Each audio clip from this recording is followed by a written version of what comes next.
Independence day ആയിട്ട് ഞങ്ങൾ 3 പേരും കൂടെ ഒന്ന് പുറത്തേക്ക് പോവാണ്. അപ്പോൾ ഞങ്ങൾ ചെന്ന് നോക്കിയപ്പോൾ കയ്യിൽ കാശുണ്ടായില്ല. അപ്പോൾ വേഗം പോയി ഗൂഗിൾ പേ ചെയ്തൊരു 50 രൂപ വാങ്ങി ഇതാ ബസ് കാത്തിക്കാണ്.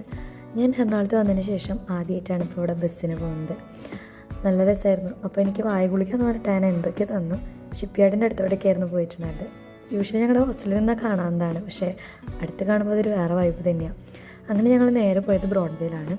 അവിടെ ഒരു ത്രിഫ്റ്റ് ഷോപ്പിൽ പോയിട്ട് ഞങ്ങൾ ഷോപ്പ് ചെയ്യാറുണ്ട്. അഫോർഡബിൾ ആയിട്ടാണ് നമുക്ക് അവിടെ നിന്ന് ടോപ്സൊക്കെ കിട്ടാറുള്ളത്. ജസ്റ്റ് 100 റുപ്പീസിനൊക്കെ നമുക്ക് നല്ല ടോപ്പൊക്കെ കിട്ടാറുണ്ട്. പിന്നെ കുറച്ച് നേരം ബ്രോഡ്വേയിൽ നടന്നിട്ട് നേരെ നമ്മൾ ജ്യൂസ് സോണിൽ പോയി അവക്കാഡോ ഷേക്കും ടെൻഡർ കോക്കനട്ട് ഷേക്കും കോൾഡ് കോഫിയൊക്കെ ആയിരുന്നു നമ്മൾ ഓർഡർ ചെയ്തിട്ടുണ്ടായിരുന്നത്. കാരണം ഉച്ചയ്ക്ക് നമ്മൾ കുറച്ച് ഹെവി ആയിട്ട് കഴിച്ചിട്ടുണ്ടായിരുന്നു. പിന്നെ ട്രെൻഡ്സിൽ പോയി കുറച്ച് ഡ്രസ്സൊക്കെ നോക്കിയിട്ട് നേരെ മറൈൻ ഡ്രൈവിലായിരുന്നു പോയിട്ടുണ്ടായിരുന്നത്. അങ്ങനെ മറൈൻ ഡ്രൈവിൽ നിന്ന് ഞങ്ങൾ അവിടെ ഓണം ഫെസ്റ്റ് നടക്കുന്ന സ്ഥലത്തേക്ക് പോയിട്ടുണ്ടായിരുന്നു.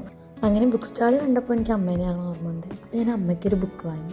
അമ്മ എനിക്ക് എപ്പോഴും ബുക്കൊക്കെ വാങ്ങി തരാറുള്ളതാണ്. അപ്പോൾ ഇപ്രാവശ്യം എൻ്റെ വകിരിക്കട്ടെ. അങ്ങനെ അവിടെ കാഴ്ചകളൊക്കെ കണ്ട് നേരെ പോയത് കോളിഫ്ലവർ കഴിക്കാനാണ്. എനിക്കാണെങ്കിൽ ഭയങ്കര ഇഷ്ടമാണ്. എക്സിബിഷനൊക്കെ പോകുമ്പോൾ കോളിഫ്ലവർ കഴിക്കാനാണ് ഞാൻ മെയിനായിട്ട് പോകാറ്.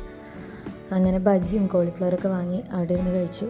പിന്നെ ഞങ്ങൾ തിരിച്ച് വീണ്ടും ബ്രോഡ്വേക്ക് തന്നെ പോയിട്ട് ബാഗ് ബസാറിൽ പോയിട്ട് ഒരു ബാഗൊക്കെ വാങ്ങി പിന്നെ മെട്രോയിലേക്ക് പോയി. അപ്പോൾ അത്രയുള്ളൂ ഇന്നത്തെ വീഡിയോ. ഇനി നാളെ കാണാം. ബൈ.